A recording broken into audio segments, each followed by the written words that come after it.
I know it does because when well, this is anyways. How about that coffee? Oh, this cup's not that great. Oh, I'm sorry. I oversteeped it, and then it drained too fast from the AeroPress, so it's like I didn't get quite the right extraction. It's kind of on the bitter side. That's okay. I'm not too picky. All right. Hello Orbo and hello Paparuski. Um, I am doing a stream of not just Diablo 3, I promise. There is also going to be other things involved. Actually, I totally did not really intend to be playing Diablo 3 right now. I just, You're just addicted. yes. I wanted to talk about Diablo 3 if you were at all have any interest in the subject. I'm not sure if you do. I have not played it. I have totally passed. What are your thoughts on ARPGs then? Well, my thought is just that I don't like games where I move the mouse. Mm. Well, no, not where I move, because that's too vague.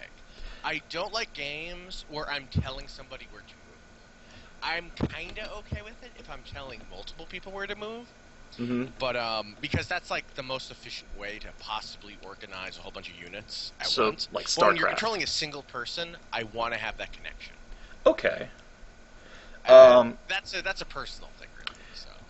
Oh, and instantly, Orbo, you are listening to two people right now. One of them is one of the people I played Diablo with and kind of know in real life. I kind of, it's friend of a friend, right? But yeah. So. And then also I am talking with Kayin. Is it Kayin Nasaki or just Kayin? I prefer just Kayin. I okay. only use Kayin Nasaki because Kayin's taken in a lot of places. Okay, I am talking with Kayin, the creator of I Wanna Be the Guy. Yeah, where's the stream? Where's the stream? Do you want me to link I it? haven't tweeted it yet. Maybe I should get it. Yeah, I should definitely do that. I only just realized what your Twitter icon is. Is it still Fluttershy being sucked up by a Metroid? Yes. Yes, that is my brony shipping skills in action. This is my OTP. Yes. Wait, I don't know what that is. That's one true pairing. Fluttershy was meant to have all of her energy drained out from her, although yes, arguably that would be Pinkie Pie, wouldn't it?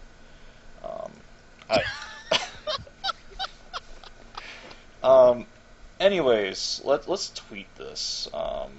Twitch.tv/Trynant. Streaming randomness and chatting. And well, let's see. Streaming randomness and with a special guest. I'm sorry, I'm leaving you out of the conversation. By the way, do you have a username you want to go by, Mr. Acquaintance in semi-real life? Or do you want to? I guess you can use my gamertag Phenra. It doesn't matter. Okay. Well, I'm ignoring you in this tweet. I'm sorry. I only have 140 characters, and that's like a precious 6 characters that takes up. And well, mainly because I'm a douche. Well, it's understandable. I don't think I was intended to be here in the first place, but it's also kind of a pleasure to be here. Because I looked at the game, it's fantastic. I like the whole everything, and I can't wait to play it. Yeah, he didn't know about I Want to Be the Guy until I mentioned that I was going to stream this, and so I had to show it to him, and yeah, so I guess you have another download because of me somehow. Excellent. I love the message I got from you last night where you're like, your game's kind of hard. I thought that's just a great understatement. It's like, yeah, I kind of heard that before. Yeah.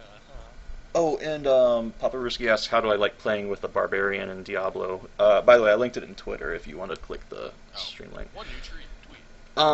The Barbarian I like it a lot. I like melee classes in these games, and yeah. As far as, but thinking about the point and click kind of moveset of these games, I can, It's funny you mentioned that. I was watching. Have you heard of Epic Name Bro by any chance? Have you seen any Yes. of his videos? Yes. He Orbo, best of all, I Want to Be the Guy is free and downloadable on Kayin site. All you got to do is literally Google the acronym. The first result will be the site for the game, and the download will be there. And you can take up more of Kayin's bandwidth. Click links. Click them. And click ads. Click ads. Money. Well, he actually did a little session on Diablo 3 recently, and one of the main things he bemoaned was how they actually had some old script a while back that allowed you for WASD movement, and they took it out because they felt it detracted from the experience in some way. I'm trying to... Their logic was something along the lines of that it gave players an unfair advantage of some sort, and it was quintessential to the Diablo experience to be able to point and click and not do WASD movement. But Epic Namebro was saying, well, it felt so good playing WASD in this game because of the ability to track where you're aiming and moving separately. Yeah, that's... It's just yeah, I don't tragic. understand that. I mean, I understand because it is such an old game and you don't want to suddenly change that aspect of it, but... I mean, people are like, yeah, this feels better, you know. I don't know. It's the same reason I never play FPSs on consoles. Because of the joystick controller, right? Yeah, it's just like when you know what like really optimal controls feel like for a genre, going to something else feels kind of... And I think that's kind of sad, too, because I think there is some... Like, the best thing about playing an FPS on a console is actually the fact that you can't aim as well. Like... Yeah, if they implement it in a good way. I think a developer has to take that into account in some ways. Like, just know that they're making a game for the console and not for the PC, and that the controls are going to be inherently different in some ways. Yeah, I always prefer games where it's like you know, third-person shooters and stuff, where they just are totally detached from the conventions of FPSs, because then I don't notice it anymore. I'm not like, Right. oh, this would have been so much better if I had a mouse and keyboard. You know, it just feels like something totally different. Oh, by the way, I'm going to click on the Skeleton King now, Phenra, Okay. and we're That's going to fine. kill him while we have interesting discussion, I hope. And chat is still not loading. It takes forever to load into it. Twitch has been so stupid recently. I don't know what to say about it. What are your thoughts on stream monsters? My thoughts on stream monsters. Oh, And they're what terrible. is a stream monster per se? A stream monster is... I guess this applies to other communities too, but most notably in the fighting game community. They're usually players of, like, that aren't really part of the community, that really just sit around and treat the chat like 4chan and spam memes and troll, and just be totally rotten people and a total buzzkill. And that's really all they are. It's just like, you know, they're interested in fighting games, but they're not really connecting anything. So they just They're not interested in the community per se. Yeah, it's weird, or they are a little bit, but like they have no accountability because, you know, nobody knows who they are. You know, they make new usernames constantly just as jokes. You know,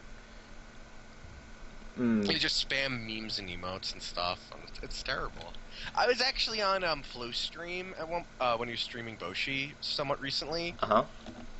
And they were just someone said like, I can't believe people just type the same shit over and over again when the chat's in slow mode, and that's the only thing they're gonna get to say for a minute. Like, so, that's what someone said. And then everyone started spamming that. To be so I was just like, oh man, fuck these people. I just started timing people out constantly. Like, usually most mods don't even bother at this point because it's such a lost cause, but I just started timing, like, everybody out who posted that. And they're all like, oh man, stop being so serious, Kayin. And I'm just like, you know what I've made. Your tears are delicious to me. Like, why do I care? And at the same time, there's other people who are like, Kayin's awesome. Well, because I hate that bullshit. I have no tolerance for that. That's why I only go in smaller streams where, like, you can recognize usernames. Right. And to respond to Don't Bogart of my provocative stream name title, do you have a preference for the title of the stream? Because I right now have streaming stuff as the title. Stuff seems accurate. Okay. Well, I guess I'll leave it at that for then. So I did have a list of things, and this boss is actually a lot easier than I remember him being. I had a list of things I kind of wanted to kind of talk about today, just because I felt it'd be interesting to maybe make this more discussion-oriented than last time. Yeah, because I don't feel there's I don't feel there's a lot of awareness that I think there is good discussion on the internet, because I have been in a debate recently that some people have given up all faith on discussion in the internet, and that makes me sad. So oh no, that's terrible. And I kind of wanted to raise awareness that you can talk about good things on the internet, possibly, maybe, That's sometimes. a good cause. I like that. No, my opinion is if I can't have a good conversation somewhere, the place is dead to me. Like, I don't bother, and I'm really bad. Like, I am not a content consumer. Mm-hmm. I am not somebody who sits there and like, I'm just gonna read things and look at funny pictures. Almost everywhere I go, I'm in the mode where if I have something to say, I want to say it. Like, and if it's a place where I really can't do that, except for a few places that are really good news sources occasionally, but for the most part, I get my news from places where I can also comment and have a discussion. And I don't shy away from that at all. And if a place, like I said, if a place goes down the drain and I can't have a conversation, like, and people are just gonna be dumb, or you're like, why are you so serious? Like, well, fuck that. I have better places to spend my time. Yeah. What are you getting if you can't have a good discussion? Funny pictures of cats, maybe? There's a site dedicated to that, though. Right, so you can get that without any human interaction. Yeah. It's just like porn. Well, actually, that does have human well, sometimes it does. Just not with you. Yeah. And sometimes it's just cartoons, and that's the best. Sometimes my waifu has big ass. Okay, what is going on? Okay, I'm skipping this, and well, I'm going to the chat, Jesus. Try refreshing chat. I did. Is it really being that stupid? We'll see. We'll eventually go. Twitch TV chat is the dumbest thing. Incidentally, for people who do see chat, is all this coming through? Can you hear Kayin talking? Can you see the stream of people walking around and stuff? And Phenra, for that matter. Sorry, Phenra, I'm being terrible and ignoring you. Oh, it's fine. It's I don't know. It's all right. I'm just kind of playing Diablo. Do you know what the associated IRC channel is for the chat? No. I am the worst when it comes to actually let me doing try these to figure things. that out. Okay, great. People can hear and see, and Twitch TV. Oh, and there's a Honors Justin Guide. TV link, possibly, maybe. I don't know. I think my channel finally is one of the. I can't figure out how to get back to Justin TV, and that makes me sad. Although I think it automatically defers to Twitch whenever I try to load my channel. I don't know. What was I doing? Yes, I was going to my dashboard to see about a link to the IRC for chat. If that's a thing that you can do in Twitch. I think I can figure this out. Maybe I banned you. That would be hilarious and accidental. Well, yeah. Truth be told, there probably is no way. I don't even know how to moderate that well. Oh man. Oh, it's a pain in the ass, especially when I accidentally time people out I'm not supposed to. Oh. Because the chat's moving so fast. Oh yeah. Anyways, if I think I'm going to close out Diablo 3 now, and start going to the stuff I actually had in mind to play. Or not, well, kind of. I have some. What I actually had is some pre-recorded footage that I thought might be interesting in the background because I find it harder to possibly collect my thoughts while I'm trying to kill something very hard to fight. And yeah, multitasking would be a bit of a pain in the ass. Yeah. So, oh, Wiglaf is saying my fault and sorry. He's crying. Yes, I had to do the crying emote. Of course. Well, I'm going to close. Okay, let's close this window. Bye bye, screen region. And load up a different screen region. So, I'm going to start the stream with something. Start the videos with a little video that you might. Of a game you might know. I don't know. You might have made it. Maybe. Maybe. It may have happened. Let's see how it plays on this stupid thing.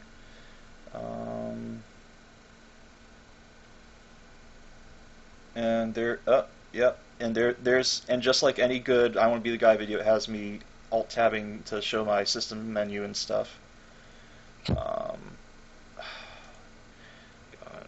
Alright, anyways, I'm going to leave Diablo 3. Phenra, thank you so much for tolerating my streaminess. And, it's fine. It is quite alright. And, if you want to stay in chat as long as Kayin doesn't mind, and I don't mind at all. If you want to stay in Skype, by all means, I don't mind. That's fair. I mean, I could probably provide smidgens of, I don't know, anything. Smidgens. So. Smidgens of smidgens. I don't know what a smidgen is, per se. It's a very small amount. Is that really all it is? I think so. There should be more to a word that has so many consonants in it. 2? I'm sorry, not consonants. What's the opposite of vowel? That actually is a consonant, yeah. Oh, my bad. He was thinking syllable. It's all good. Oh, no, I'm the idiot. Well, I think I said consonant. Well, why am I talking about this? Game design discussion. Yes, yes, indeed. So I had things I wanted to talk about, believe it or not. First off, hey, you made I Want to Be the Guy, didn't you? I know, right? Yeah, and what is up with that? Well, and so it's been out for about what, 4 years now? Like a million years, and I makes me feel bad that I haven't gotten anything out. Well, it haunts me. Brave Earth is sneaking up on you, looking over the shoulder, going, "Hey there, how you doing?" I'm working on it. But yeah, I get people. It's like, wow, you're so good at game design. I'm like, I made one game. I got nothing. Well, what I wanted to ask was, is there anything you'd like to say about it before that you haven't that you want to say that you, despite the fact that it's been 4 years of discussion about the game, and it's probably, I don't want to try to step in your shoes, but it sounds like it might be a little old news at this point to you. I don't know. Oh wait, you're making it. Well, or you're making I Want to Be the Guy Gaiden, aren't you? Yes, but it's I'm doing it episodically, so. And it's under wraps, isn't it, or something, right? What was that? Is it under wraps? Because you seem to be very secretive. No, it's not under wraps. I've been kind of public about it. I mean, I've been doing like the Screenshot Saturday stuff. Where's that fucking document I had that I actually had some to collect my thoughts with? Oh, your poor notes. My notes. Where did they go? So, is there anything you'd like to say about it? I Want to Be the Guy is ultimately what I'm trying to ask. First off, I think it's mostly been covered. Okay, good, because I kind of I don't have anything I could possibly contribute that's already been said to. Other than oh, I did have one question I asked you on Skype. I don't know if you saw, what did you So I don't know I don't know about this, but it seems to me the screen size oh yeah, you're in Skype or chat. And Skype, for that matter. Yeah, IRC didn't work, but I was able. It worked when I popped the chat window out. That works. You know how your character is really small? Yes. How much of a deliberate design decision was that? Because And do you think it impacts the gameplay in a way that like how do you think it impacts the gameplay? Well, one of the things that was really important, part of the reasons I wanted a really small character was because I knew I was going to be doing the fixed screens. So, like if you think about the first area where you have like, 3 different roads you can be on, crash. Oh yeah, and it's not even a normal crash either. It's I don't know, whatever software Visual Studios remnants of. Anyways, you sorry. Yes. Okay. So, wait, what were we talking about? I totally blanked out. The character size and. Okay. Yes.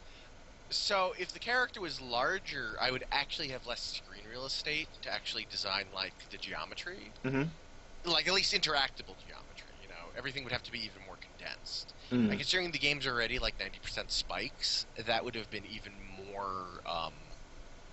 That would be really constricting. So having a really small character was really important. Though, on that note, he's actually larger than what could fit neatly into an NES character. Really? Yes. Huh. So really, this is just a high-resolution game. It's actually HD. Yeah, he would have to be made with like I think it's 4 sprites. Huh. It's because he's wide. Okay. But he's just wide enough to not fit neatly. Like if you look at Battle Kid, which bases its sprite off of I Wanna Be the Guy, his head's actually a different shape to compensate for the fact that just so the guy didn't have to use another set of sprites to just add like 3 pixels. Huh. Is there a particular reason for the oblong shape of him? The oblong shape. Well, he's actually hitbox wise. Here, let me find this. I have a picture of his hitboxes.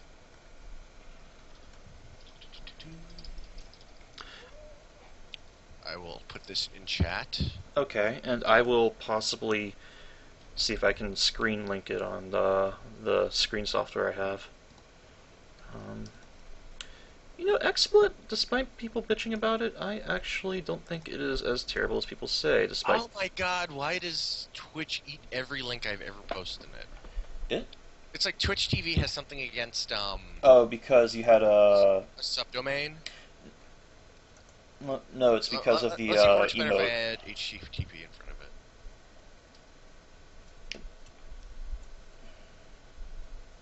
it. Apparently 2 O's together makes a emote face, and that is sad. That is so dumb. Oh my god. How? That is so dumb that it parses smileys in the middle of blinks. Hey, Phenra. Yes. Would you like to see a link to this? Wait, you're playing Diablo 3. Never mind. I'm actually playing the I Wanna Be the Guy game, and I'm getting killed by apples, which is very interesting. Yes. I think the most popular part of I Wanna Be the Guy is the first 3 screens, right? You mean at the start of the game, or whenever your player actually hits the ground? Well, it's more that nobody gets past them, more or less. Like, and then the very few do find out that the game's awesome or something. Is that how it goes?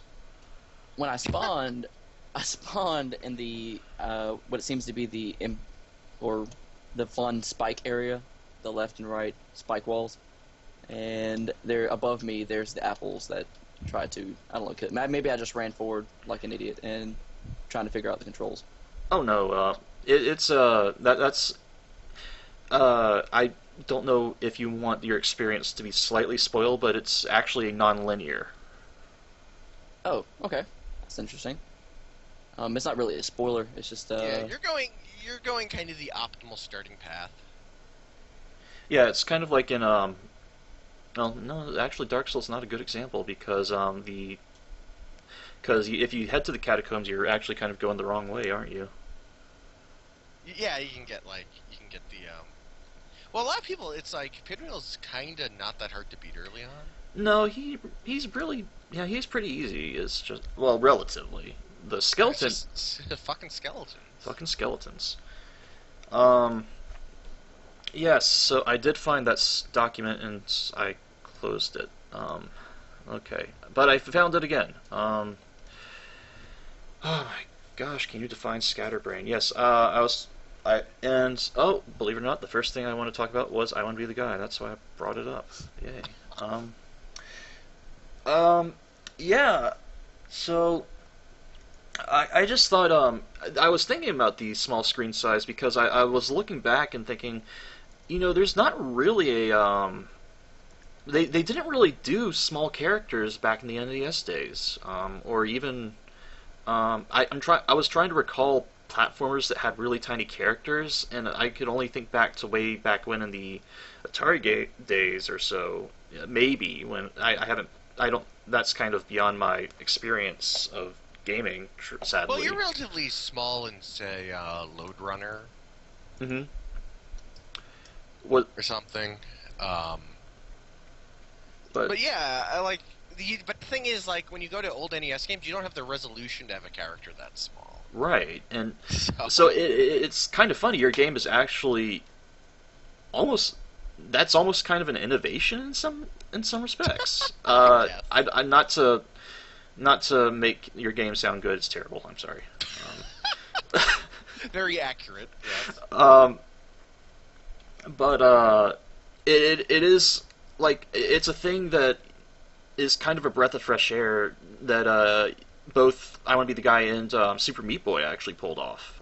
I think Super Meat Boy does the small character screen a little bit too, doesn't it? Yeah. What's that? There's like this really awful Genesis game where you play a monkey. I forget what it's called, but like your character is huge on the screen, and you die to everything, and it's really hard to like even know what's coming up next. Sonic the Hedgehog? That's a hedgehog, not a monkey. Isn't he? I mean, he does Sega's bidding. You know what? I think you're talking about Rocket Knight Adventure, where you play as a little rat. No, No, but that is much more accurate. No, no, that's not it. I think I know what you're talking about too, because I think it's on the Ultimate Sega. Toki, yes. That's it. Orbo100 says Street Fighter. You kinda looks like a monkey man. Well, it's that Blanca, clearly. Yeah. I just, but I just think size in video games, just that small thing, is kind of important in a game like this because so much of the play is in kind of a muscle memory area of the brain, right? Because it's such a kind of a dexterity-based challenge. You can't rely on you kind of have to pin your reflexes down to some very subconscious level, and so when you have a screen size so different than other games, it actually makes an impact more so than it would in like an RPG or something. That is an interesting way to put it. I think more so it's a kind of kindness because it allows you to have a much better feel for what's around you. Like the amount of interaction that goes in crossing the screen in I Want to Be the Guy is more than a similar amount of screen space in another game. Mm-hmm. Like to a lot of people, certain screens are almost like full levels. They're so hard to get past. While if you're playing a Mario game, you just fucking walk past it, and that would be that. So it's doing you the gift of just giving you complete information. Well, not complete information because there's straps everywhere. But nothing. Well, it's not like, oh god, I'm gonna run forward and now, and like it's gonna be like Contra on the NES, where not only does the enemy appear on screen really close, but he doesn't even like appear until he's like a few character lengths into the screen border, and then you can't really react to it in time. Oh god, that would be an interesting trap in I Want to Be the Guy. I wonder if I Want to Be the Boshy would think of that. I don't know. Oh, what do you think of I Want to Be the Boshy, considering... I think it's the only decent fan game. I would kind of say Battle Kid might be the other only decent fan game, but I would say Battle Kid is like actually way different. It just shares a few trappings of I Want to Be the Guy. Mhm. So I Want to Be the Boshy, actually, when I looked at it, had pretty big differences to the point where I was like, I was thinking when I saw it, it had enough to merit being kind of, well, still a fan game, enough of its own game. it's kind of Dadaist. It's like it's so intentionally obnoxious. Yeah, when the game over screen in that that makes me think of the game over screen in I Want to Be the Boshy, the Oh yeah, I love when it robotic techno voice, I think. I love how it starts. How every time you start the game, you got it's Boshy time, and then as you like die 50 times in a row, it starts distorting. Oh gosh. Uh, Yeah, I'm actually gonna counter rip off Solgren at some point and I told him I'm like, all right, I'm stealing your double jump orbs. yeah, Like that this is my tax. Like, all right, you took my game formula. I'm taking your double jump orbs because it's a really good idea. yeah, that I didn't really understand what you were saying when I saw that mentioned before. But then I looked Oh, at the game did you and see me tweeting at him? yes, I stalk you. Yeah. You know, Okay. I mean, come on. Oh, I just didn't know if you followed Solgren. Well, no, you mentioned making I Want to Be the Gaiden. Is are you? Is I want to be the? Is it called I Want to Be the GG? Is that? I want to be the guide. Uh, that's a tongue twister, isn't it? Yes. Um, masochistic, just like the game. Um, well, what I meant to say was the game certainly has a or it doesn't. It's hard to explain a mechanic like that until you see it. Wow, that took me that long to say something I like think I'm that. gonna be able to make better use of it than him because I have the whole grappling hook mechanic. Hmm. So I think that makes it a level more than just like I'm gonna jump this thing, like actually requiring the player to swing into these things to get Oh their double God. jump back. I think it's gonna be pretty cool. Um. Well.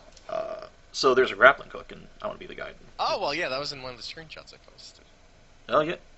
Oh yes, and along with some very strange spray paint artifact from MS Paint, as far as I could tell, or some type of yellow liquid thing coming out from Wait. him.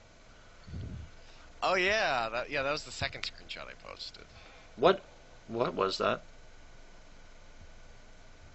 Oh, does anyone have a guess on what that is? My mind goes to filthy places, so immediately when I see that, Yes, no, you use the mouse cursor to pee on the kid and make him understand his place. so it's like I'm okay. No, it's the particle artifacts from a chart shot. Ooh. Ooh. Um, Oh. now, so how did I Want to Be the Guy Gaiden come about? What's the story behind that game? Well, a long time ago, I was like, all right, I got to make another I Want to Be the Guy because that's what's expected of me. So I made an engine in Construct since I was moving away from Multimedia Fusion 2. And Congratulations, I'm like, by the okay, way. I want a different mechanic. Okay, I'm going to do a grappling arm. Cool. And then nothing ever came of it. Because I was like, oh, I'm going to go... I want to work on my Metroidvania stuff. Forget more, I want to be the guy, whatever. Mhm. And then I went back to it at one point. I was going to polish it up. And then Construct started having frame rate issues that got fixed eventually. And then when they were fixed eventually, I'm like, okay, maybe I'll get back to this, but right now I'm working on Brave Earth. And then the Evo guys are like, hey, would you make us content? And I was like, okay, yeah, I'll do episodic content. It'll be cool. Neat. So Well- I'm just making like 2 or 3 levels, and then who knows when I'll do more, but you know, it just seems really quick. And the whole idea behind the grappling hook was I thought a problem in I Want to Be the Guy is the fact that okay, so you have perfect movement, Mm-hmm. you have no momentum at all, you can change directions instantly, and you have complete air control. So to make an area challenging, you really have to put like spikes everywhere. Mm. But if you look at, let's say, Super Meat Boy, where you have very slidey physics, that allows more design space, and the jumping is Momentum driven. very dependent on positioning and everything. There's a high chaos function to jumping. There's a lot of nuance to it. So traps and spikes could be more spaced out. There's no like pixel perfect jumps in Super Meat Boy. That doesn't mean they're less difficult than pixel perfect jumps in I Wanna Be the Guy. They're just kind of, the timing's still as difficult. It's just that visually represented, it's more spaced out and often more visually appealing. So I thought that adding a thing like the grappling hook and more shooty bits would be a way to add skill to the game that is not purely memorization, and to make big open spaces be very playable, and also the screen scrolls now, so to facilitate this. In some places it doesn't. Well, and I think actually I'm going to try and use that fact to because I think like if the screen stops scrolling and you see a room full of like stuff, you're going to behave to it differently and sort of expect a thicker trap density than you would the open screens in I Wanna Be the Guy Gaiden. Like there's just going to be different feels just naturally. So when the screen stops scrolling, it's more I Wanna Be the Guy mode. That's right. It kind of sets a tone to the gameplay in a certain respect. Right, because like the screen composition's different too. I mean, when you're making the composition for the stage, how you design a single unmoving screen is different than how you design a level if the screen's going to scroll. So there's entirely like you couldn't have a scrolling screen that looked like your typical I Wanna Be the Guy section, because it would just look goofy and weird because you have all these big constructs to put spikes in the right places and everything. It just wouldn't look good. I mean, there's a few places where you could have it scroll, like you could have the Ghosts and Goblins section scroll probably, but other places it just would look really dumb. Like if you're doing it like when you're going up that tower to that room that's totally loaded down with spikes. Oh, yes. It would look really dumb when you got up there, because all of a sudden floating in space would be just this box of spikes. It'd be like, what the fuck is this? It wouldn't make sense. Mm-hmm. One of the things in I Want to Be the Guy is better that it does better than I think most of its fan games, and probably even Boshy, is a lot of places end up looking like kind of like places. You know, there's ground that has terrain that goes up and down. There's buildings and stuff. It's less abstract than the fan games. Right. And that's just my natural thing. I can't say that's necessarily inherently better, but I lean towards making things look like things more than having them be... like, I just can't go like, oh, well, I'm going to do this because this is exactly the gameplay I want. Mm-hmm. I kind of find the middle ground between that aesthetic of having it feel like a location, even if it's a crazy location, and, you know, having it fit my needs. You know, I try to find the middle ground. And sometimes I throw that out the window, like with the big deadly room of spikes, and other times, like the Ghouls and Ghosts area, it's like you go down a path, climb a hill, and, you know... The only thing there that doesn't make any sense is you fall through the ground and now you're in the middle of the sky. Like, yeah, that... What is up with that? Well, you know, you have delicious fruit that needs to be poisoned and needs to be cooked for 3 days. I think it fits within some internal logic. One thing about internal logic somewhere. Well, I think some of the logic of I Want to Be the Guy is that there is some lack of logic to it. Like, what the hell? Why does the apple fly up? Kind of thing. Why the hell did this happen? Yeah, I gotta try not to overthink that too much in Gaiden. Like in Brave Earth, I think about that sort of stuff constantly. I am really, really anal about structural cohesion. Mm-hmm. You know, I don't want people to be like, well, that couldn't fit there. Like, that doesn't make any sense. this shit doesn't line up right, you know. I got to interrupt you for 1 second and just say, everything past anal cohesion had a double entendre to it that I was listening to, and it just ruined that sentence. And I'm sorry, but no, that actually is okay. But continue, perhaps. I'm sorry. Okay, so for example, if you take the entire Castlevania 1 map, like if you take all the maps in Castlevania and you line them up, they all fit together like the map shows you perfectly. There's only the drop makes it a little weird. And that you can like scale to make it any way you want. Like when they did it in Harmony of Despair, they kind of mucked it up a little bit to make it a little tighter. Because they didn't want it to be as like, because it would have required one part to be way out. Right. But generally speaking, it all fits together. It all fits together perfectly. Dark Souls. Have you played around with the Dark Souls map viewer? A little bit. It all fits together. Yes. Perfectly. There's no cheating. The only cheating is technically the abyss where you fight the four kings would be in the middle of the Tomb of the Giants. But whatever. I'll let that one go. Right. Well, but then again, it is kind of a very out of this world area. Right. You can easily argue you're falling into some sort of abstract space. And by the way, I switched to Super Metroid because I only had so much content if I want to be the guy on that area. And I figured maybe make this a theme of platformers of some sort that are interesting. Yes, that is the central theme here. Well, that reminds me, I should really retweet your thing. There we go. Maybe more viewers will pop up. We'll and also I feel sad that I forgot to tag you, or whatever you call it. That's alright. I don't mind. Let's see.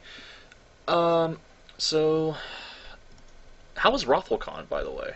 How was ROFLcon? ROFLcon was kind of weird and good.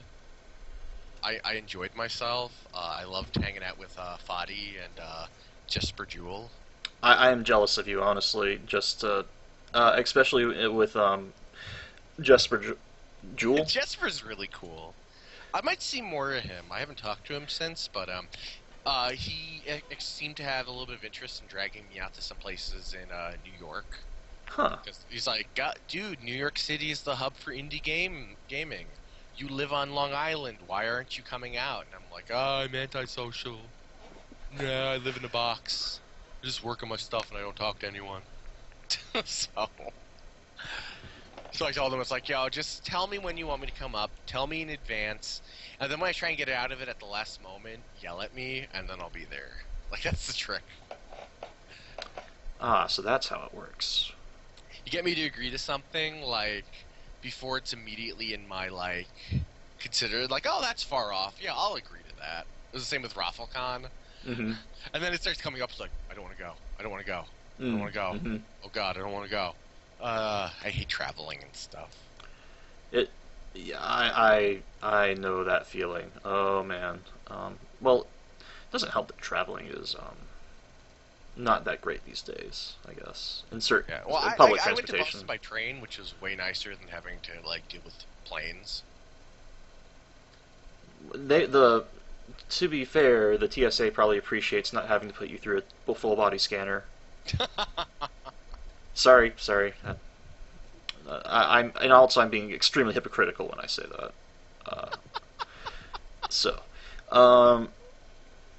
But nevertheless, I hear trains are much more humane than flights is.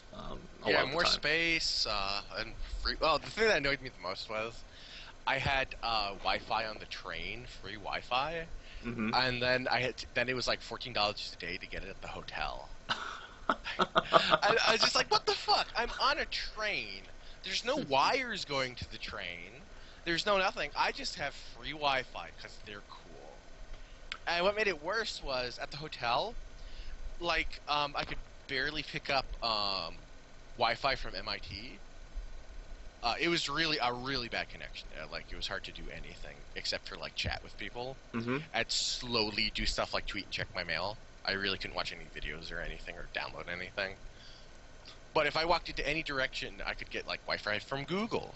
Google has a campus like right there at around MIT. I could get it from MIT. I could go down and get it from the fucking Starbucks. It's terrible. I just totally a fucking ripoff. So I just refused to pay it, and I dealt with I just did everything on my phone, which I hate, but whatever. Oh, yes. Should I feel ashamed that I still have a smartphone? No, I borrowed mine from somebody. I don't need one usually. It would be a waste of money for me to have one. I feel glad that I'm not alone in that. So it's just like, yo, let's swap SIM cards. Like, okay, cool. Yeah. Well, so, what else about ROFLcon did I have in mind? I watched the presentation actually, and So sad that the audio was kind of crappy, especially with Jesper. Oh yeah, It's really hard to understand. Yeah. Oh, and before I forget, is the audio coming in well for the past hour or so of this? Have people been hearing the stream aside from that one part where I forgot to turn on the recording the computer sounds? Oh my gosh, I am going to hate myself for that. And so far they seem to be responding. Okay. Yeah, no, it's funny. I really like Jesper's accent. It was just a problem when, like, we would do, like, we'd go to, like, there's always a party every day, which is terrible for me because I am not a party person, and I get freaked out really fast. Like, I can be really talkative and social in the right situation, but when I'm, like, crammed into, like a fucking meat locker full of drunk people, I start freaking out. But I'm trying to talk to Jesper in there, and I felt really bad because I constantly have to be like, what was that? What was that? What was that?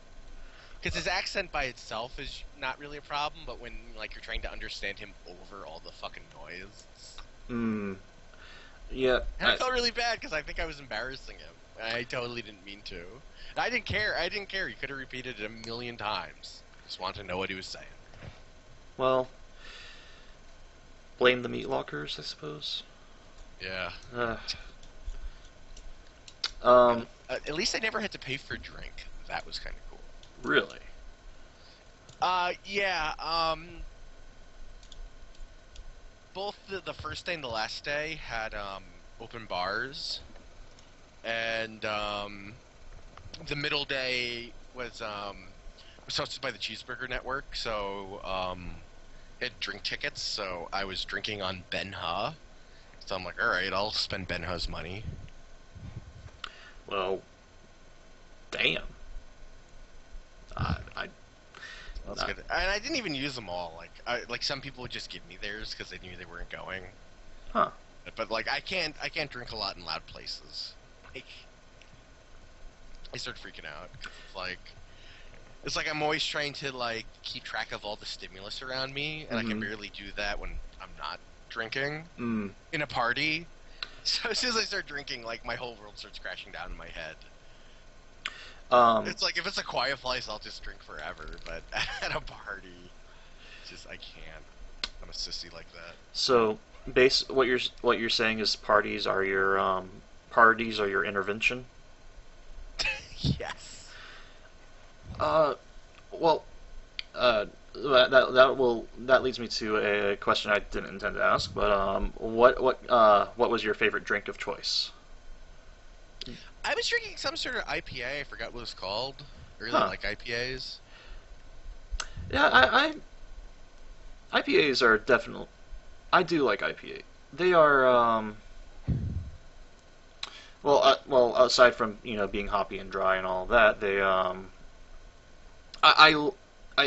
what do you think is a good quality in IPA? How about that? I like hoppiness. I'm a real fan of like bitter beer. Either like really bitter beer or really faggy beer. Oh, and I could have a raspberry ale, or I want to have something that just murders me. No in betweens. Oh, also, are you going to Notch's party as Superpower Joe? What? And he also appends that with LOL. Not just party? I'm not. I'm Is not that a sure. thing? Is it? Is there something going on in New York? Maybe. Let me find out.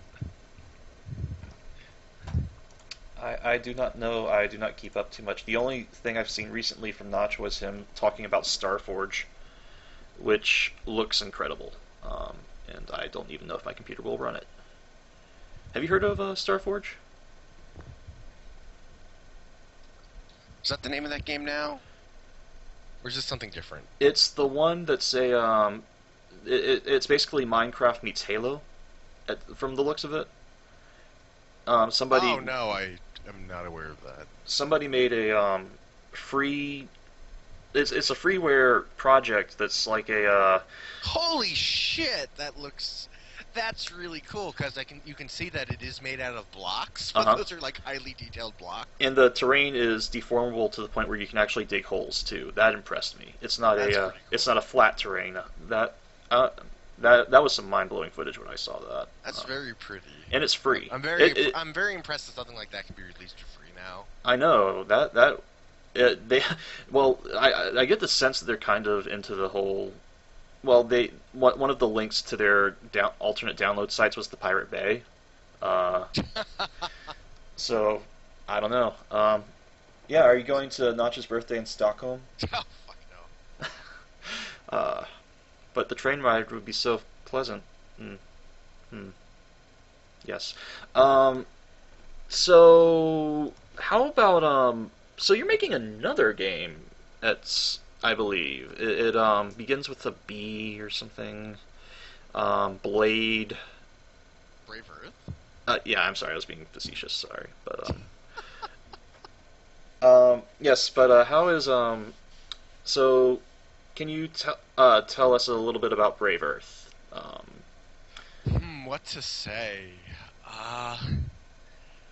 It's I a don't game. know. I just really I always wanted to make a Metroidvania, and it was originally just a project I came up with just to make a fantasy Metroidvania.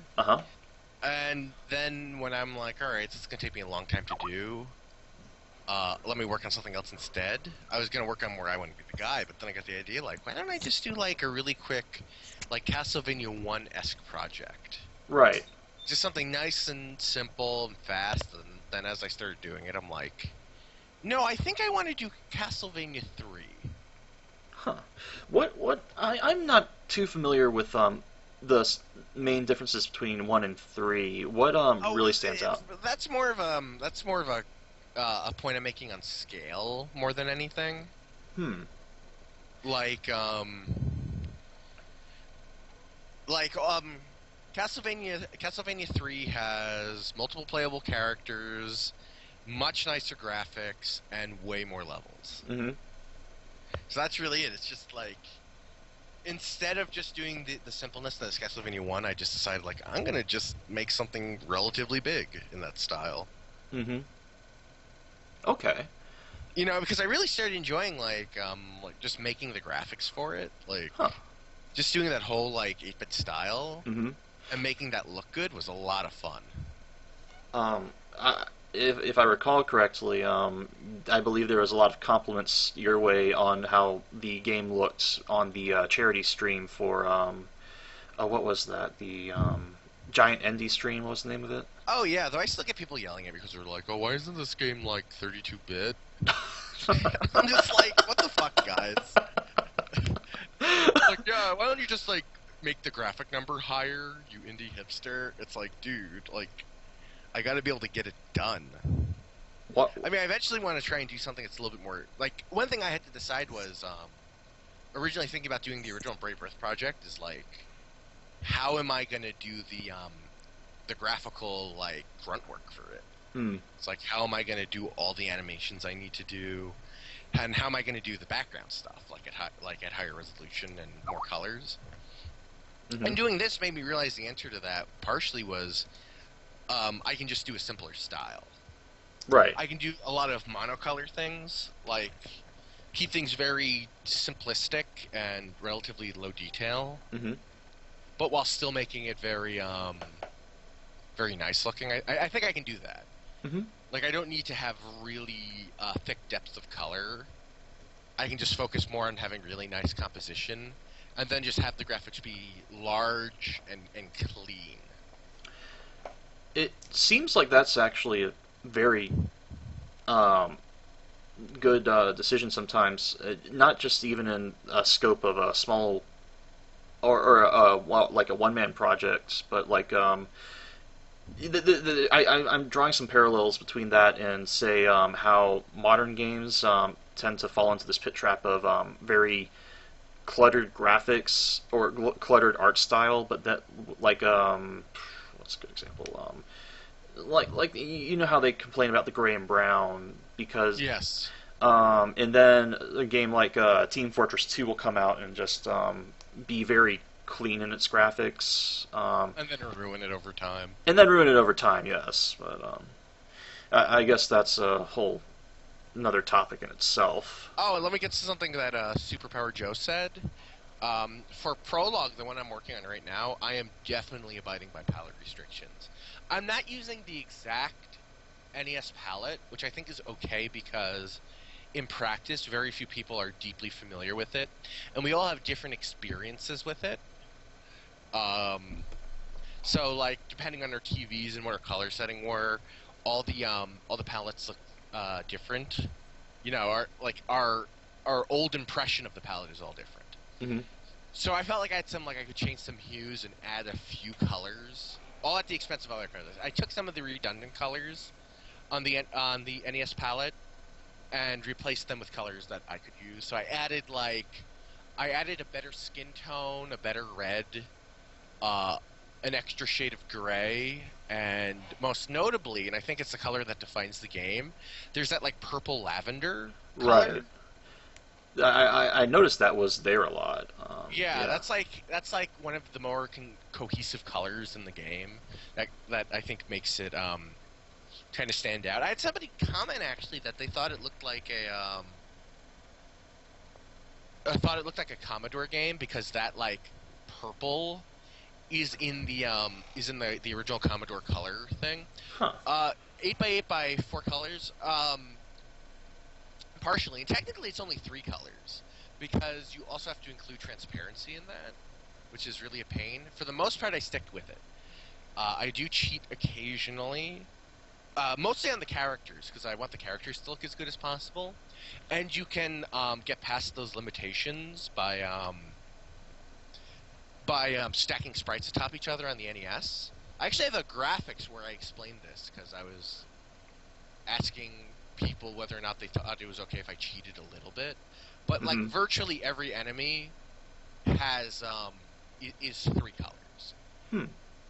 What I'm bad about, admittedly, is I am bad at keeping track of like how many sprites it would take to make up an object.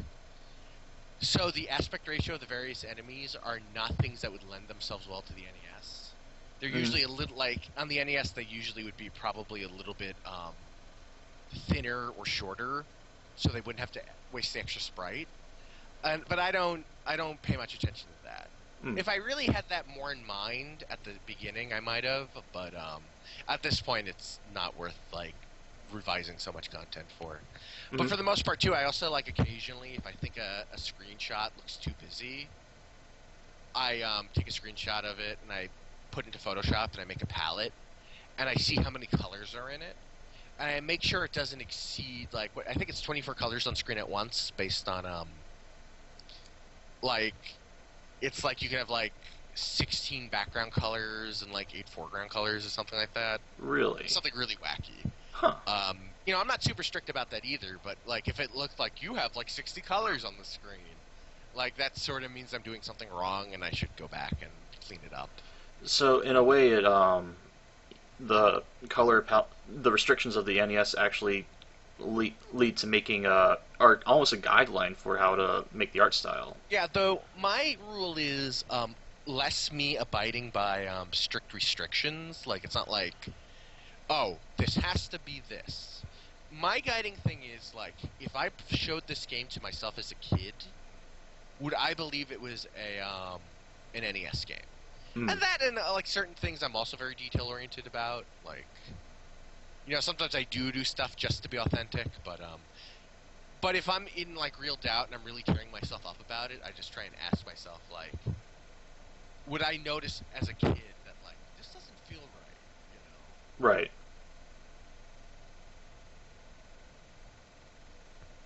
All right, here I got let me post this for Superpower Joe. Yeah, just remove the space in the URL. Also, This is me explaining how you can do like stacks of sprites and stuff, and how like Mega Man's constructed. Because I saw this awesome thing somebody did where they took Soma Cruz sprite from Aria Sorrow and they put it in an NES game. So, and he's showing how you could use a layering technique to make that work. Wow. And the other side of that would be that you'd thusly be able to put less sprites on the screen, since you're using extra sprites just to do that. But you know, and I don't do stuff like sprite limit, sprite flickering. I don't respect like how many sprites are in a scan line. Although there was a request for that, wondering wasn't about there? Mega Man today, yeah. You know, I don't. And also, like, if I was like Capcom and I had like other programmers, I might do the thing where like things flicker if there's too many objects on the screen. But you know, that's something that's kind of annoying to do, especially when it's just me working on it. It would be a really nice detail. And there's also other tricks like I know I can fit more colors on the screen at the same time, like for the like the portraits that are on the the status bar at the bottom, because there's a trick you can do with the NES where you can interrupt the rendering based on like in the middle of the refresh, and then change your palette. So theoretically, on the so like in one screen on the NES, you can theoretically show every color the NES can display, even though that's technically impossible just by doing the scanline trick. Wow. It's used in Super Mario Bros. 3, for example. The colors used in the big status bar do not count against the limitation for the rest of the screen, because they're just switching the whole palette over once they get that low. That is, wow, they really stretched that console to their limit. Oh my god, it's amazing the tricks they did. And I do stuff where I'm like, okay, this is impossible. Like, I have crazy parallax sometimes, where I'm like, this could never happen. And I was playing the less good Batman game, the Batman Return of Joker, which isn't as good as the original wall jumpy Batman, but oh my god, the game looks amazing. And it has crazy amounts of parallax all over the fucking place. And it's amazing. And I looked at that, I'm like, I would be, as a kid, I would believe Brave Earth was an NES game before I would believe Batman was an NES game. So, I guess it just goes to show that how much you can take out of a device so dumb. Well, hell, you don't even need to make that even use an NES for that argument. You just need to talk about the 360 and how it's been used for how many years now? And yeah, they're still stretching stuff out of it. Yeah, one thing I actually asked, and the reason, like, if you look at that picture I did, the thing I'm saying is, like, I know I could do the graphics I have in the game, but is that enough? Is that good? Like, because the question then becomes, like, okay, you can technically do it, but does it look authentic? Right. Even if you technically do it, or does it break? Or would most people not be familiar with this technique and it would break their immersion? Like, and almost everybody's like, just go for it, we don't give a shit. Yeah, and, well, I guess it's all, it's not necessarily a science as much as it is artistic choice at that point. And at the level that Brave Earth's being worked on, you've got these restrictions, but at the same time, you've got the room to break them. Right. Okay, so I had somebody on Destructoid that was kind of upset that the game didn't have scan lines.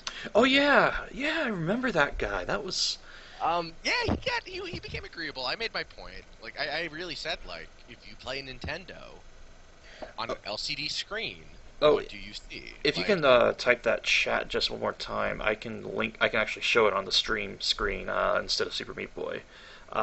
you want me to put up?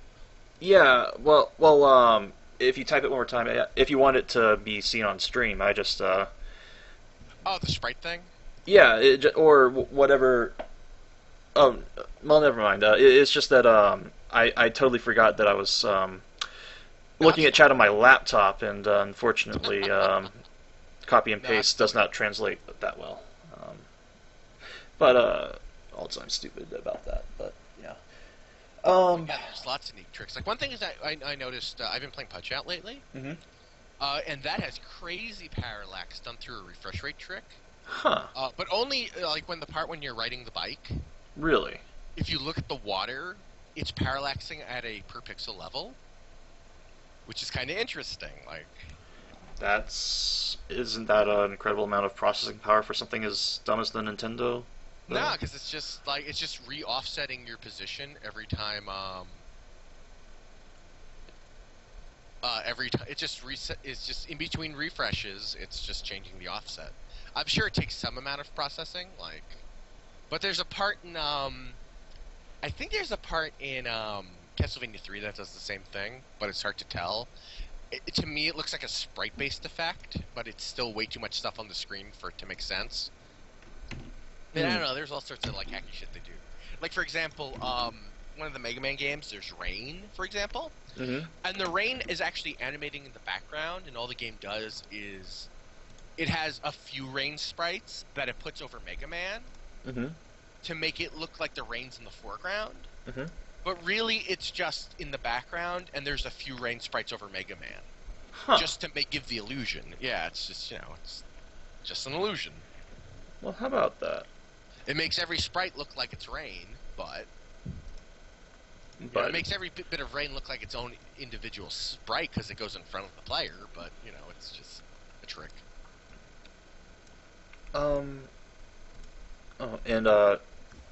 Superpower Joe was kind enough to link the image, and let's see if I can. Thank you, Joe. All right, here we go. Yeah, when I work on Tower in the Sky, eventually, I'm probably not going to care about palette restrictions, but I'm just going to be simple for the sake of simplicity. Especially, it works out well because my original thing was I wanted to the atmosphere for that game is you're in the mountains, you're way north. You're basically in what would be a regional equivalent of like Norway. Mm-hmm. So it's just snow everywhere, and I just wanted this nice, like, stark white just world that you're in. Mm-hmm. And that lends itself really well to this nice, simple layout. It was one of the things, like, for a moment I was wondering, like, hey, can I just do Tower in the Sky 8-bit too and just stick with the 8-bit thing? And then I was thinking, like, no, snow always looks really bad in NES games. Well, it doesn't look bad, but it looks cartoony. And that's something I didn't want. I wanted it to be very... I want it to be elegant, not like, lol, this is Snowland. Right. Where the snow almost looks like cake batter,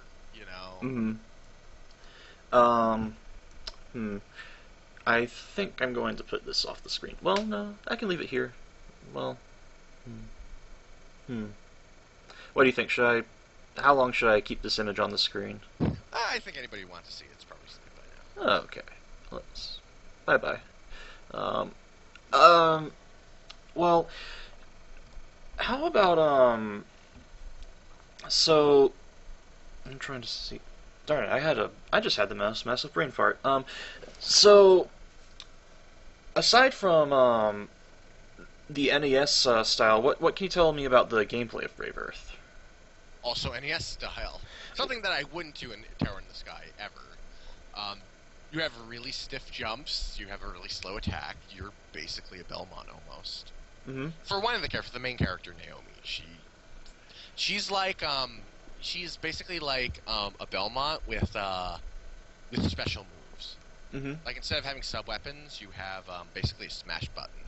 Right. Well, So you have so you kind of implemented the mechanic for Super Smash Brothers, in a yeah, sense. kind of, and you can power up each direction of her special move and stuff. But yeah, so she always has access to a parry, a projectile, an uppercut, and a slide. And they Okay. cost energy and stuff. hmm And and you have an extensive write up on this over at your site on Oh yeah, kayin.beyother.org. I list every move that she can do, and I modified some stuff. Like there's like 2 articles on it because like I changed her parry up a lot. You know what? I'm just going to disable emotes on stupid chat if I can. Um, there stairs are a little bit different because you can jump on stairs. hmm Um, this is set in response to Superpower Joe. You can jump on stairs. You jump slowly on stairs. Like if you jump onto a flight of stairs, you pause for a moment until you sort of like settle on them. hmm But the only thing is like if you get hit on stairs, you fall off. So it's you feel less trapped on stairs, but they're more dangerous. Right. That's the trade-off. I think it's more enjoyable to have mobility but higher risk than to feel like you just can't do anything. hmm Because nobody likes that feeling of like, I just can't do anything. What am I supposed to do? The bat just flew right into me. I'm thinking about giving Naomi like a smidgen more air control. Because right now I have it where she's almost like, she's not quite like Richter in Rondo of Blood, but she has this like straight up jump where if you jump straight up, you can adjust your direction once. But I'm thinking of giving her just a slight adjustment in the air just to make it feel a little bit more responsive. Right. Because I don't think it would really damage the game much. It's like one of those things where originally I wanted to do it to be thematic, but I think like more people might enjoy it if the jump felt a little bit more responsive. hmm So so as long as the jump is scary and you have to employ it carefully, I'm happy. right. Like, I don't want it to be like I can jump perfectly because I don't want to have another game where you have perfect air control. You already made one of those. It was pretty good. Yeah. I mean, there is a character in the game that you can play who has perfect air control. Is You that can only the play her. Yeah, that's Sinlin has Mhm. her own has her crazy jump. hmm Um. Well. And I'm. I'll just ask it. What do you have an ETA on this at all? On waiver? I'm done with ETAs. What was the thing? Right. I tweeted something recently. It's like hosting something's law. Oh, right. I think that's the perfect ETA answer, actually. Yeah, it's like even if you predict that, like, okay, I know that things are going to take longer than I expect, they're still going to take longer than I expect. Taking into account the law as well. Not or not even taking into account or something like that. Yeah. Yeah, it'll be done when it's done because I don't want to feel like I'm rushed or anything. It'll be done when I feel it's done. Okay. I think people should be happy with that. I would say though, like, I would like to have it done before the end of the year, but if it took longer than that, I wouldn't be shocked. Okay. I would be a little annoyed that it's taking me this long, but you know. Well, if problems arise, and as long as the game comes out the way you want it, right? Yeah, I mean the other thing is though, like if it does take me a long time, it's only going to be because I'm polishing stuff up. Right. So, I don't foresee myself hitting any brick walls. Oh, you just jinxed yourself right there. You know. Oh, yeah. You screwed yourself there now. Especially. Do you plan on releasing on Steam or Desura? I would like to release on Steam. I'm gonna have to see if I can get that to happen. I'm gonna want to have a release date before I start asking the guys at Steam. Mm-hmm. I have a good feeling that I don't know, like because first it's not like a really 8-bit game, so they might naturally shrug it off because of that. But I do think if I asked people like, "Hey, Macmillan, is there any way I could get you to try and help me out here?" Like right. I could get some people to I know like a few people on Steam who might be able to put a word in for me. Right. If not, yeah, it'll be on something like Desura or what is it? Like there's another one. There's something else like that. It will be on the friendliest platforms I can get it on. That's all I'll say. Okay. So other topics I was thinking of, and I mean, do you have any closing thoughts on Rave Earth or things that you want to talk about that I forgot to ask? I don't even know what I want to. Because yeah, it's just weird. I'm just trying to like do other stuff with it, where it's like how much story I want to put into it, and it's really weird. Because I almost feel like I know better than to put story in a game, but I feel compelled to. So I'm just gonna say that I'm scared that I'm gonna release this thing and it's just gonna be really dorky. You should make I it. think the gameplay will be good, but it might be really dorky. You should make it so there's one segment where there's a maze and you gotta wander around. There's treasure chests, and then you find a spouse, and then on the right side of the screen it's very compressed, but as you go further it becomes less compressed, and then you die at a certain point and you can't do anything about it. Did you ever see the map I did for the setting, and then the associated image I put after it? No, I did not. Okay, let me find the. I made a funny image, just like about how much of a dork I am. Let's see.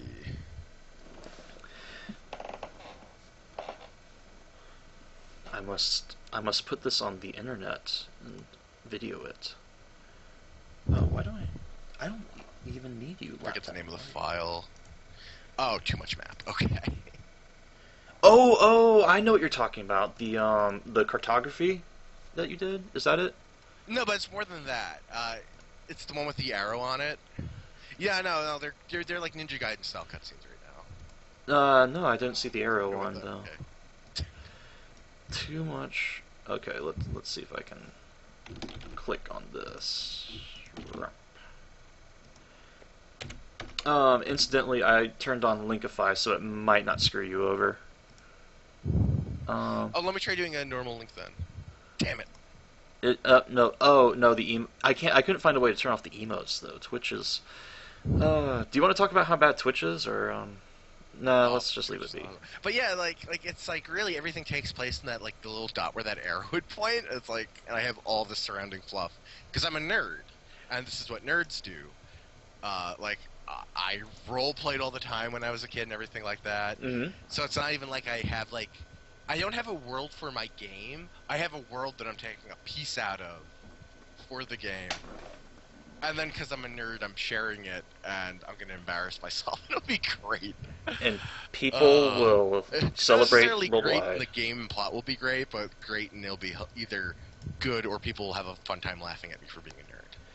Well, so either way, everybody but me wins. I am going to do this little preview. Unfortunately... Well, let's see if I can zoom in on the screen size at all. So this is the map Kayin has drawn, and there is an arrow there, and it does say, Brave Earth, all of BE Pro takes place here. At least cash in on being a nerd. Now, let's see if I can zoom in. I actually have like a wiki that I maintain to keep track of all the fluff and everything. Mm-hmm. I showed it to my friend, and he said like, dude, this is totally like an autism trap. There's gonna be people like there's probably gonna be people who are gonna be all over this shit. There's a zoom in version. All of VE Pro every takes place autistic fan you have is gonna love the shit out of this if you release this. That's racist, dude. No, that's ableist. Well, yeah, but it would be less. It would be less ignorant. It'd be less ignorant if I said it wasn't. If I said that, you know. The great autistic people of Osteria.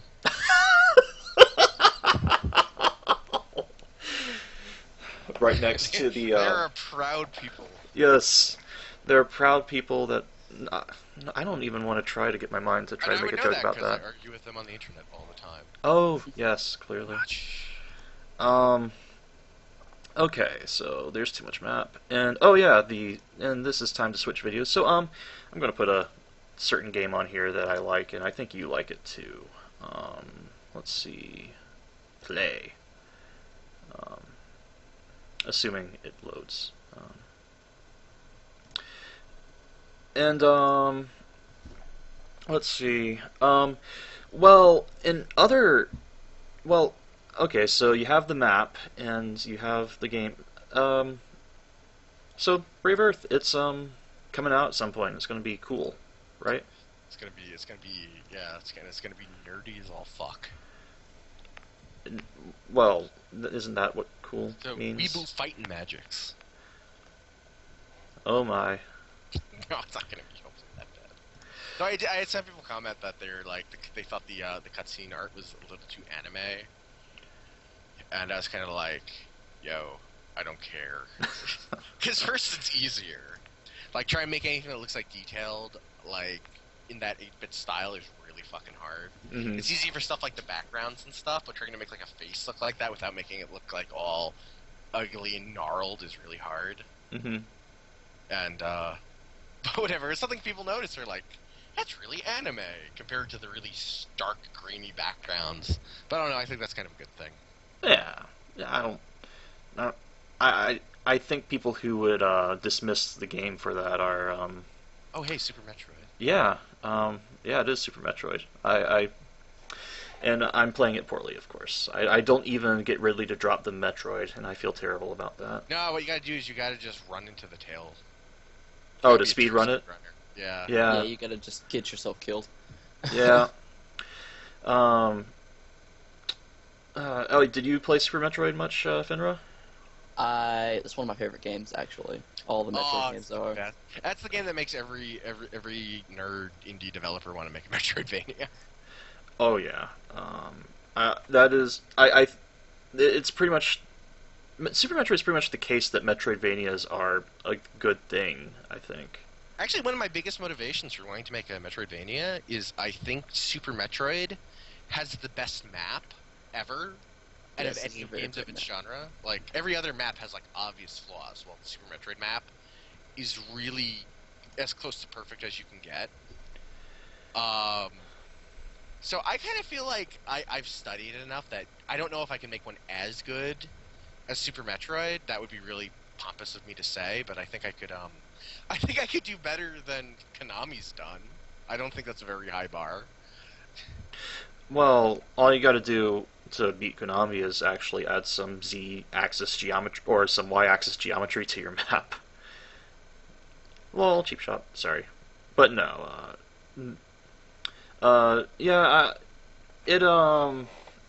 speeding Super Metroid is, oh my, Super Metroid. Superpowered Joe's so nice. Indeed, I approve of his statements. Yeah, don't worry. I don't worry about it too much. I like to jokingly worry about stuff like that, but I never, it never stops me from, being myself and doing what I want to do. I never stop doing something that's like, oh, people might laugh at me. Oh, whatever. Well,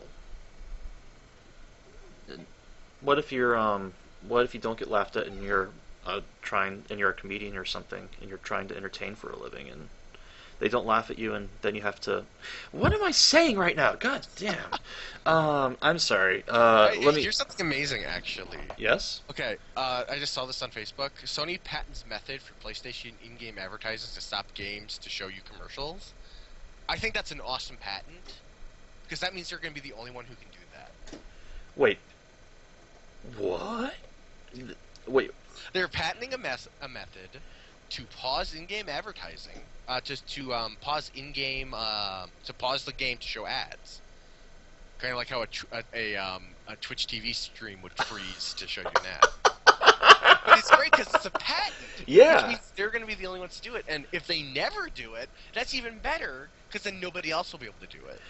Sony is so weird about what they do sometimes because, like, well, one thing they did is they're the people who have the internal house that publishes Eco and Shadow of the Colossus, and hell, they publish Demon Souls and stuff, and it's. I just want to go off on a rant here and say that it's weird. They seem to have this. I cannot figure out for the life of me what their agenda is for publishing games. Yeah, it's weird. But the one thing to consider with that is, wait,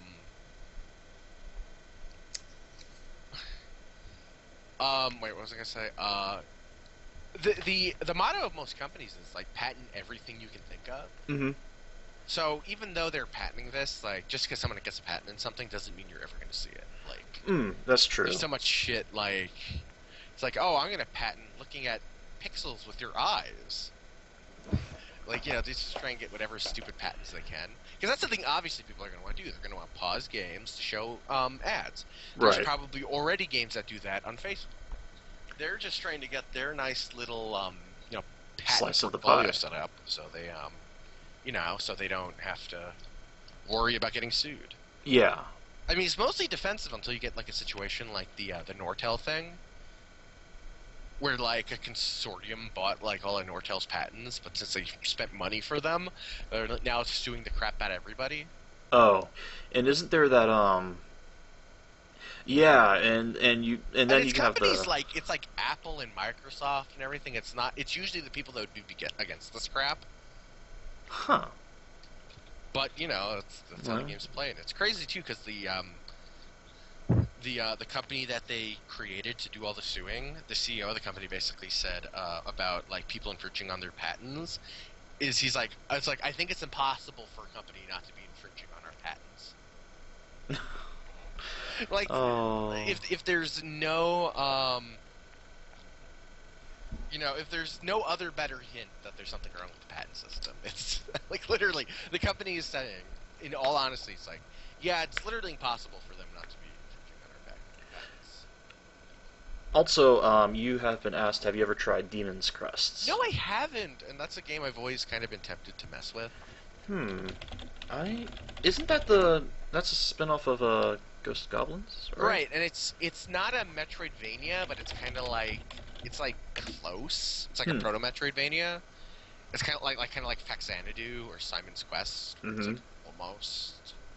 You know, it's still level based, but there's like a degree of like backtracking to find like items and stuff. I think. Super Power Joe might correct me because I haven't actually played it, but you know, I've read a lot about it. Okay. Megatroid. So, one thing I wanted to ask about possibly is Skullgirls. By the way, Skullgirls. What do you think of? You've heard of the patch, I'm sure, coming out. Patch seems good. It doesn't make IPS a good system, but it makes it at least accomplish its goals. You get what I'm saying? Right. I believe. One of the. It kind of cuts the combos in half, basically. Right. That's really good. The combos in the game were too long. And I think even Mike Z was good enough to acknowledge that he wanted that the game felt kind of a little too one-playery. I'm really disappointed that he didn't figure that out earlier. I don't know. I find that weird. But I don't know. It's hard, and it's like his first game. Yeah. And I think relative to that, like he's done an amazing job. Mm-hmm. But I think of all the things that he could like catch, I'm surprised that wasn't it. Like I would more expect him to miss like some sort of like just a few really broken things. And he's been kind of good about finding stuff like that, like even with the double like butt stomp, he was like, I don't think this needs to be changed, but right. You know, people are kind of forcing me to, and I actually think he's right. Like I was finding ways to deal with it. Like you can do cool stuff, like if you push block it, you stay in place. Really? And, you don't lose ground against it, so it's a great way to like push up against somebody like Peacock, who's spamming the double assist. So. Yeah. No Peacock. And aside from the IPS though, the game's pretty good though. Yeah, I do really like it. The only problem is I can't really play it with any of my friends because it's still too combo heavy.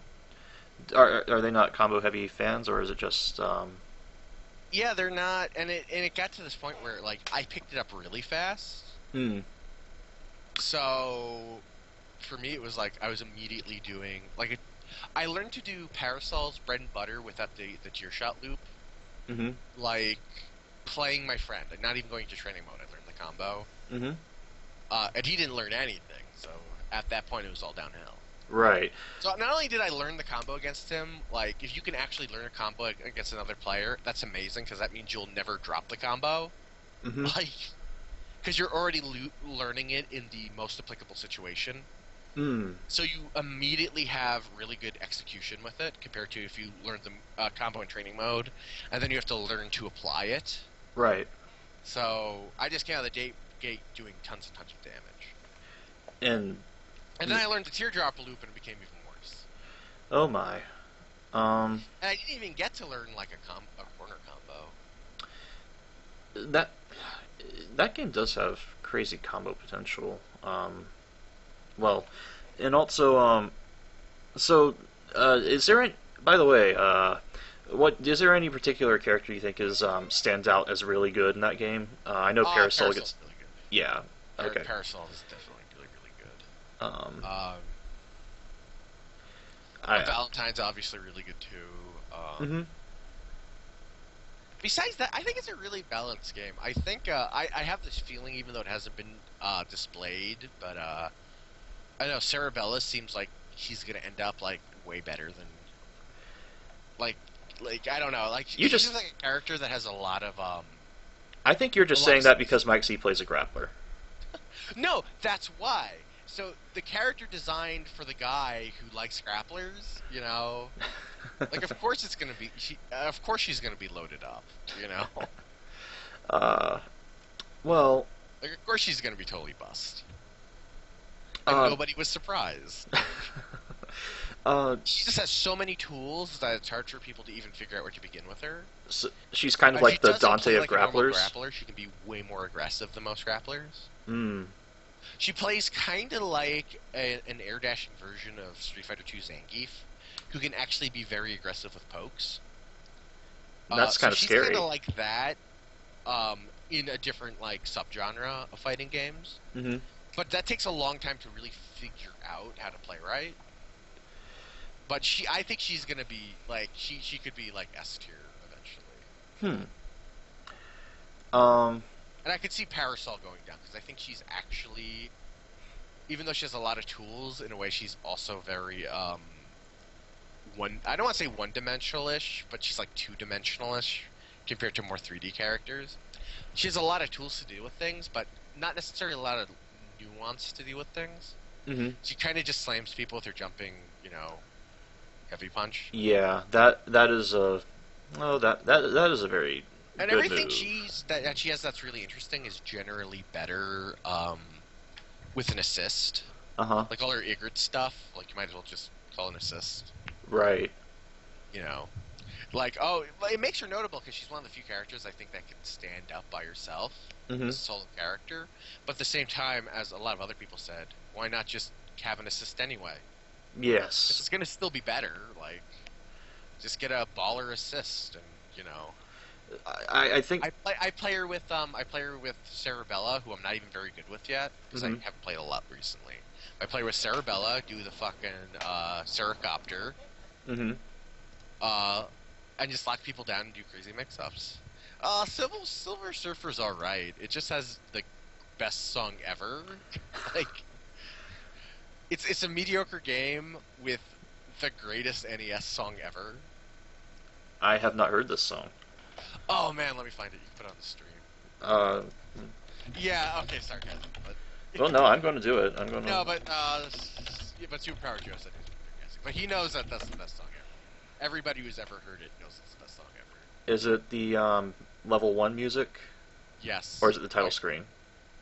No, it's level 1 music. Let's go for it. Is that it? Yes. That is actually really good for an NES game.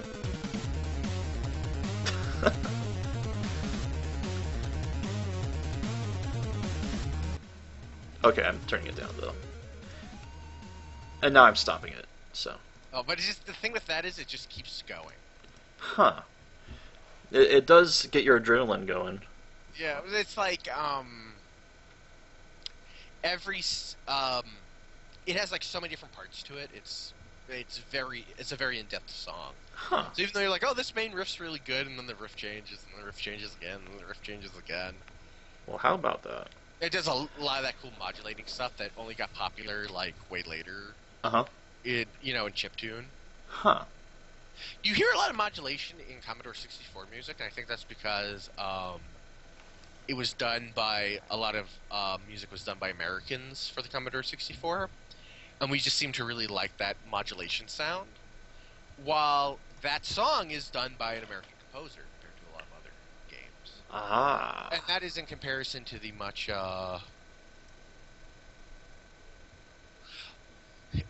Journey to Silius. I haven't played it, but I love the cover for that game. Like, I love, you just mean the music, but still, the cover of that game is really cool, because, it mixes, I would love to almost make a game like this. Here, let me link this. It mixes, kind of painterly aspects with the in-game graphics. Mm-hmm. I think it makes a really cool thing. Like, just imagine you have these 8-bit tiles where the game's going on, but you have this, like, really painted, almost washed-out matte in the background that's parallaxing. Like, I don't know, something like that just seems really cool to me. Oh. Let's see, is there a higher resolution one? Is there? Well, let's... I'm Here, going this is to... higher res. Okay. Let's look at this, and... let's see if I can get this onto the stream. I really love really good video game covers. That's, I still have, like, a big part of me is still graphic designs. Still a graphic designer, so... Gosh, that's so nerdy. Oh, man, I'm, like, the king of fucking nerds. That's what you'd say. I like Star Wars and Star Trek. Blasphemy. No, seriously, every, like, subgroup of nerds I could pretty much talk to about something. Nice. I guess except for Homestuck fans. And even then, I read some Homestuck, so... I haven't read Homestuck, but I've read some of Hussie's other works, I think. Yeah, I can talk to them about his Star Trek videos.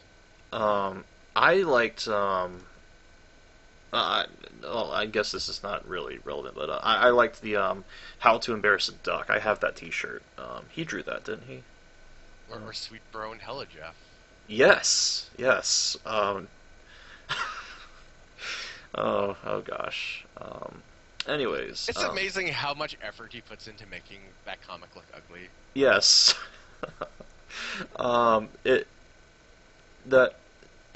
He is able to do terrible things at a wonderful degree. Oh man, I still gotta say my favorite thing he's ever did are those Star Trek videos. Also, where the hell did this re-edits go? with like Jada drawing like creepy horse furry porn. It's just so... Oh, what? Wait. You've never seen these? Is it the wizardry thing? Is it wizardry? I don't know because there's so many of them. Is it the one where he draws pictures of like? I think I know what you're talking about, and I don't even want to. And then eventually, like, they just jettison Data into space and hit him with like a photon torpedo. Anyways, this is not that, but this is the Journey to Silius cover, covering Super Metroid. True art, definitely. It's this is a statement of composition of design, and because Super Metroid has very good aesthetic to its design, and obviously... Oh, it's so good. And this cover is on top of that, therefore it's making a statement. But what was I doing? Oh yes, I was almost Oh about... man, is this actually... Here, I'm going to superpower joke and confirm this. Oop. Is this a real screenshot from Journey from Silius? That's really cool looking. Ooh? I really like this. This is really, really stark. Oh, is that really part of it? That would be a cool thing to see in a Nintendo game. That would be. A game you might not have heard of. I'm really bad at that. Okay, let's see what I have open up in let's see what's in my ROM folder right now. Does it have to be a game from an era from that era? Because Yeah, it does have to be. It does have to be a Nintendo game. because if you can throw at me maybe I don't know, gee, what's a good era for games that might be a better library? All right, let me throw something. It's not a different game, but play the Japanese version of Contra. It has cutscenes and a map. Like, it's really weird. Um, hmm. Okay, this is probably the one you know, Superpower Joe, but what about Otogi, which is almost a platform? Well, it's not a 2D platformer, but uh, you know, it's have you heard of Otogi, Kayin? No, I have not. It is a it is a From Software game. It was for the original Xbox and never got ported over because Microsoft are sons of bitches with their emulators, and it's a game where everything's destructible, and it kind of has a PS2 Shinobi feel to it in that you have kind of a time limit. It was a Sega published game, but it has I think you can see between it and Demon Souls a very distinctive approach to kind of the aesthetic they went for, like in how Demon Souls has a very deliberate approach to their medieval castle feel that you don't see in other RPGs in that same kind of style. Yes. And how Otogi does that, except for a very Japanese looking approach to kind of that mindset. Like it does what Demon Souls does to Europe is what Otogi does to kind of Japan. Instead of being like this, dramatized version, it's more Muted. Yeah. And I oh gosh, I'd still be playing that game if I had a console, if I had the original console for it, but time. I'm still burned that Metal Wolf Chaos never came to America, which I didn't only realize recently was also a From Software game. Yeah, man, they are some. Those are some weird developers over there. Thank God for that. Okay, I got one. You got one? Let me find it. And no, But it's Toki called is not compatible with it's the a 360. Castlevania fan game that's really flawed. This isn't a it's not like an amazing game, Mm-hmm. but it's interesting and has a kind of cool aesthetic, and it's called Vampire. That's going to be hell to Google. Yeah, I'm trying to do it already. Let me try and find a YouTube video. And like, I don't know, something about the music and something like feels really. Oh, here's a video. It's not because it's not a Castlevania game. It doesn't take place in the Castlevania mythology, Mm-hmm. but it's somebody taking their own approach on it. Huh. And there's just, I don't know, it kind of has like this high fantasy kind of panicked feel to it. Just something about the music kind of gives a sense of like urgency Mm-hmm. until you get to the end. It's like it's not even a finished game. Right. Huh. Oh, I just noticed on the Castlevania wiki, I Want to Be the Guy is listed under fan games. It's really funny. Well, you do have Dracula. And you do have his true form. No, it's not it is an old PC game. I'm trying to find it. Yeah, and I don't know. There's something about this game kind of hit me the right way. I played it years and years ago, and I don't know. It's just kind of interesting because it's like fucked up. Like there's a lot wrong with it, but it's like obviously not finished, and like clearly they had a lot of big ideas. But there's just something kind of There's something in the raw really product. pretty about it. There's like something like, yeah, I'm trying to find a download for it. Because I'm trying to find the company. It's like Pixel something. If I can find the if I can find the company name, I can. That is, well, shame that they picked such a generic term. Oh yeah, but this came out like years ago. This is almost like 10 years old. Twilight wasn't as Twilight hadn't come about then. Those were the Yeah. good times. Yeah, I don't know. It's just kind of I don't know. There's something about I like games where I play them and I really kind of like feel the creators, like, and it doesn't excuse everything that's wrong with the game, but it's just sort of, yeah, I don't know. It's just interesting. It's just. Um. Well. Oh, hey. By the way, Binding of Isaac had something come out recently. Wrath of Lamb, right? Yeah, I have not played Isaac in forever. I really, and it's sad, but I really burned myself out being a beta tester for it. You were, yes. Yeah, I'm in the credits. You can see me in the. I believe you mentioned this before. You play tested the shit out of that game, did you not? Oh yeah, I really did. I really just kind of like went in all out, and then I was just like, all right, I can't. I'm done. Too much baby's feces. Not even that. It's just like, I don't know. Like the difficulties, like the game's really easy too. Well, don't say that. You'll hurt people's feelings who have trouble with it.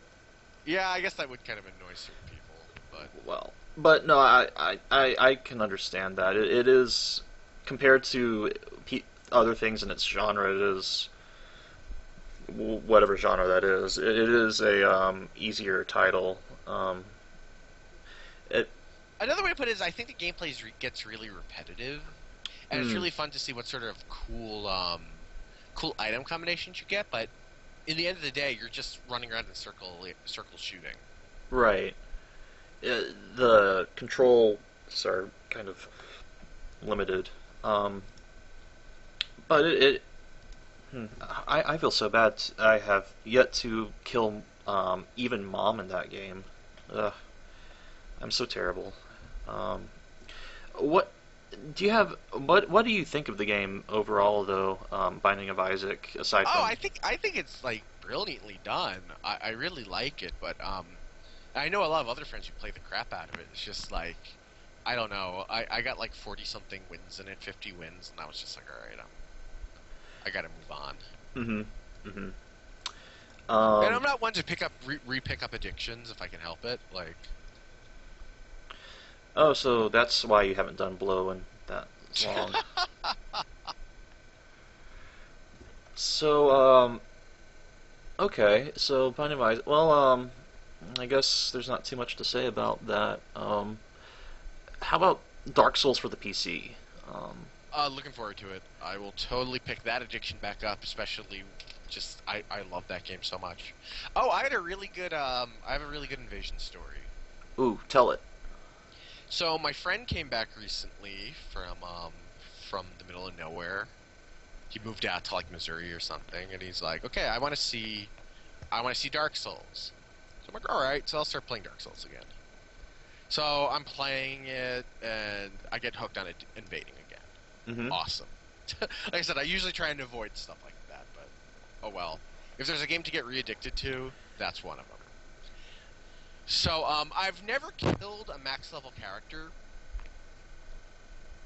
especially since like, every time I see them, they're usually in like gank teams. Right. But this time I was at Sen's Fortress, and I can't find him, so I don't even know how strong he is yet.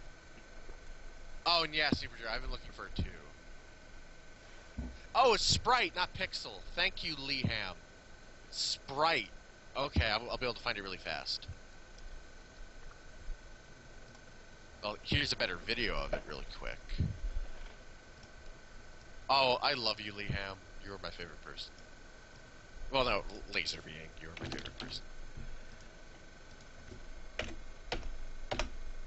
So yeah, just so just search for the for the company name in the video, and you should be able to find it. Okay. Hopefully. Should I put that on stream, you think, or Anybody who cares enough will be able to find it on chat. Okay. I'll just yeah. No, yeah. If you want to put on the YouTube video, just let that play. Yeah, I'll just have a link on it or something. Because I will admit the end segment is kind of what inspired Tower in the Sky and that snow aesthetic. Mm-hmm. Huh. You know, a lot of my influences came from that early impression I got from that game years and years ago. I'm so sad that game was never completed, but I'm kind of glad at the same time because I don't think it would have lived up to expectations. It definitely seemed like a game where they were being too ambitious. Mm. And they were like, let's just release this cool little demo instead of, like, fucking up and never finishing it. Okay, so the invasion story. So I'm in Sen's Fortress. It's Upper Sen's Fortress. So I can't find him, so I run up to the Archer, and I hang by the Archer, because the Archer's always a good spot to hang by. Because, you know, if he's dead, you know they're probably getting Tarkus or fighting the Giant. And if he's alive, you know there's still somewhere lower. And you can just wait for them because you have a great view. And if the Archer starts shooting, you know they're inside, blah, blah, blah, blah, blah. Great place to wait for them. Well, all of a sudden I hear the popping and cracking from silence. I'm like, okay, that's weird. Like, usually I don't see very many people running around with silence activated. Huh. You know, before I actually notice them. And I see a guy run up in Ornstein's armor, Ornstein's hammer. He stands right in front of me, and I whack him. And barely any life comes off. So I'm like, oh, you're one of these guys. So we start whacking, blocking, and rolling, and then I'm like, wait a minute, we're on, like, these tiny platforms, and this guy's, like, way strong. So he goes to swing his giant hammer, and I kick him. He goes to swing his giant hammer again. I kick him again. He realizes what I'm trying to do, tries to run away. I boot